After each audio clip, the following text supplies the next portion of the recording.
Hey, what's up everybody? Bike Ben, New England Dirt. Today, I'm gonna be talking about how I'm packing for my very first international bikepacking trip on my 2023 Surly Krampus. I've learned a lot over the past couple of months on what to pack, what not to pack, and here's what I'm bringing with me, hopefully to make one of the best trips I've ever experienced in my life. So step one, we've been doing a lot of research on this trip. My oldest son, Aiden, and I have been planning this trip now for probably at least 3 months. One of the things that we really wanted to do was go find a place where both of us could experience what we love. I wanted to go to Europe to ride my bike. He wanted to go someplace where he could experience World War II history, which is what he loves. We landed on the Ardennes Oberlaet, which is in Belgium, and tours a really great section of some historic battle sites that were prominent in the Battle of the Bulge. We were planning out this trip because it just met everything, right? Belgium, cycling, if you know, you know. Belgium, beer, if you know, you know. Belgium, chocolate, if you know, you know. Like, you can't go wrong with a bicycle tour through Belgium. Again, we've been researching this trip for months, and that's step one. That's really, really crucial. That allows you the time to fully research the ride, the weather, the route, plan your trip accordingly, flights, trains. There's just a lot to coordinate, and that all actually impacts how you pack for the trip, because you don't want to overpack, obviously, because you're going to be on your bike for at least a week, if not more. We're doing 2 weeks. It's really the fundamentals of how you get to packing, because if you don't know where you're going, if you don't know what weather you're going to be dealing with or contending with, if you don't know if you're going to be camping out or staying in a hotel or a mixture of all, are you going to be able to do laundry while you're on the route? Or do you need to pack all your clothes because you're never going to be able to clean them? There's a lot of things that go into that particular piece that impact how I packed this bike. So let's dive into the actual gear that I decided to bring and why.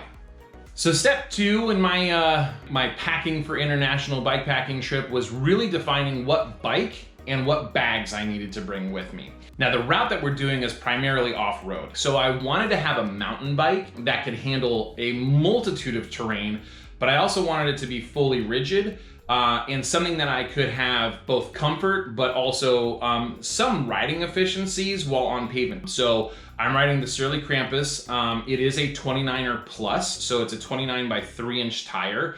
I am rolling with a low pro, the WTB Ranger. It's a 29 by 3.0 tire.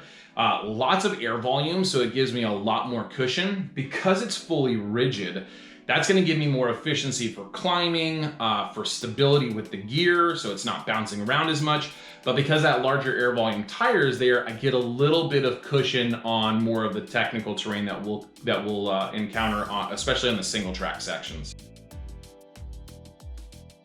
So once I had figured out what bike I wanted to ride, I now needed to figure out what was I going to pack. What bags was I going to use to make sure I had enough space for all of my gear, but I wasn't overcomplicating the bike itself. So starting in the rear, my saddlebag is the Terrapin 14 liter bag. The Terrapin is a completely removable dry bag from the actual harness itself. So next I went with the Ranger frame bag. This is a size large. It's specifically designed, well, not specifically designed, but it is the right size measurements for the Surly Krampus. The next thing is that on my stanchions, I went with the Relevant Designs Polecats. I have 2 of them. That does have the daisy chain in the front, so it does actually strap down properly to, I'm using the Salsa Anything cages on my fork.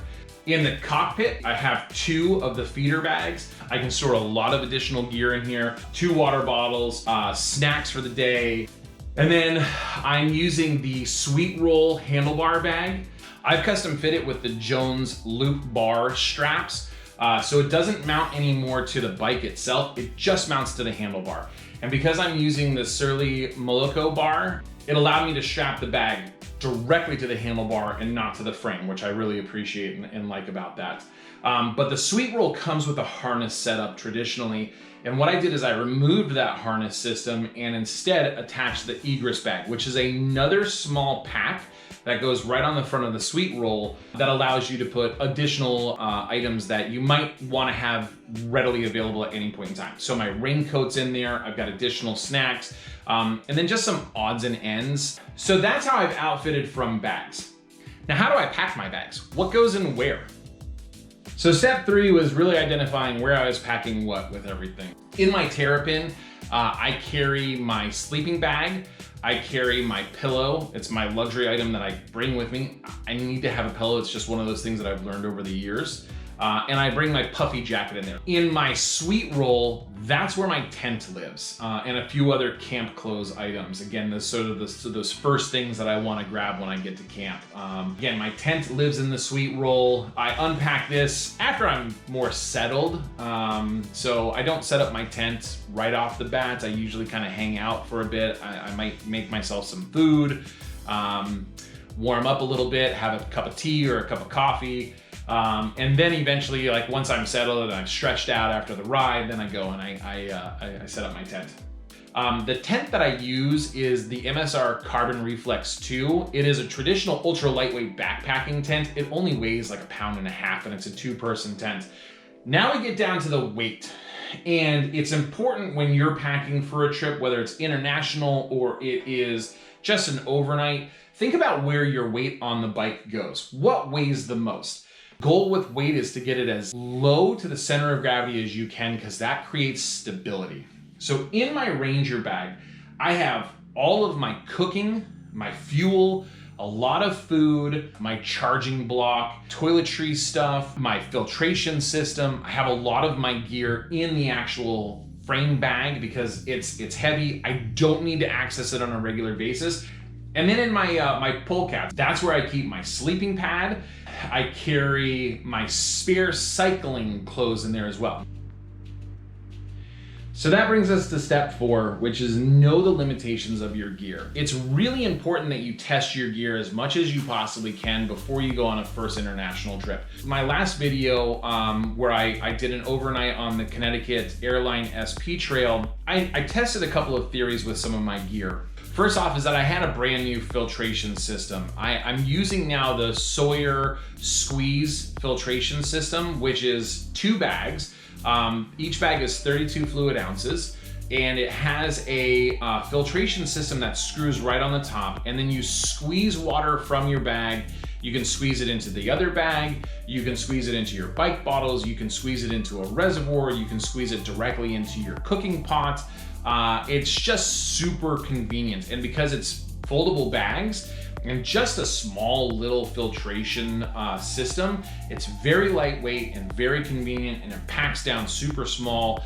The next theory that I tested was my sleep system. I didn't want to bring a heavy sleeping bag. I have plenty of sleeping bags from my years of being an outdoor enthusiast, but the bag that I wanted to bring is my 55-degree sort of summer weights sleeping bag. But I tested this past weekend how cold I can take it.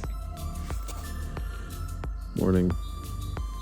It is 28 degrees. I have a 55-degree sleeping bag. I'm freezing my balls off. But yeah.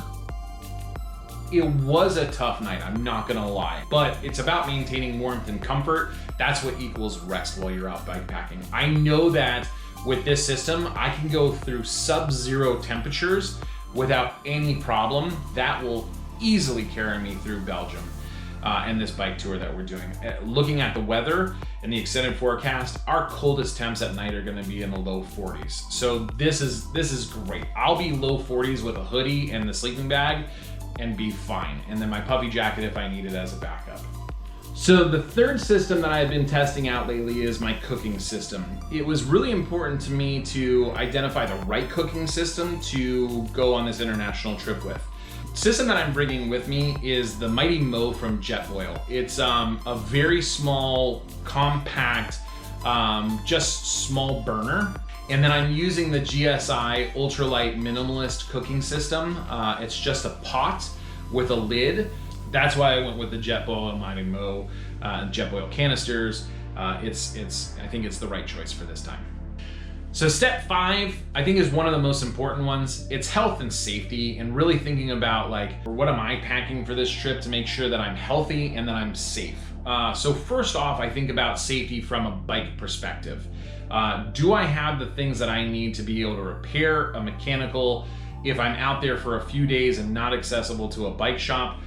And then when it comes to the body, I think about while I'm on the bike, do I have chamois butter? Do I have enough to last me for the time? Once I'm off the bike, I bring a little massage ball. It's great for the hands to massage out the hands. It's great on the forearms, on your shoulders to relieve any stress on your shoulders. And then what it's initially designed for is actually rolling out your arches of your feet. And then finally, it's just about hygiene. I do bring sanitizer, hand sanitizer. I bring, obviously toothbrush, toothpaste, all the necessary items. I bring little pill bottles with ibuprofen, Tylenol, Tums, an emergency blanket. I've never used my emergency blanket, but it's there in that mindset of knowing that if I need to have that protection, I'm covered. Well, I hope you enjoyed this. I certainly did. I love talking about my gear. I love talking about bikes. I love helping other people get their stuff organized. And whether it's your first trip, your second trip, your 200th trip, hopefully this was helpful for you. If it was, please do me a favor, give a thumbs up, like this video, subscribe to the channel. It helps big time. It definitely shows support for both myself and also the partners who are helping me out along these journeys. So thanks again for tuning in. If you have any questions, feel free to reach out to me. Check out my website, anydirt.com. More resources involved there, plus my podcast, which I record on a regular basis. And we'll be covering both the trip in Belgium and other trips that I do throughout the year. So thanks again, and I hope you enjoy the rest of your day. And if you find the time, go out for a ride.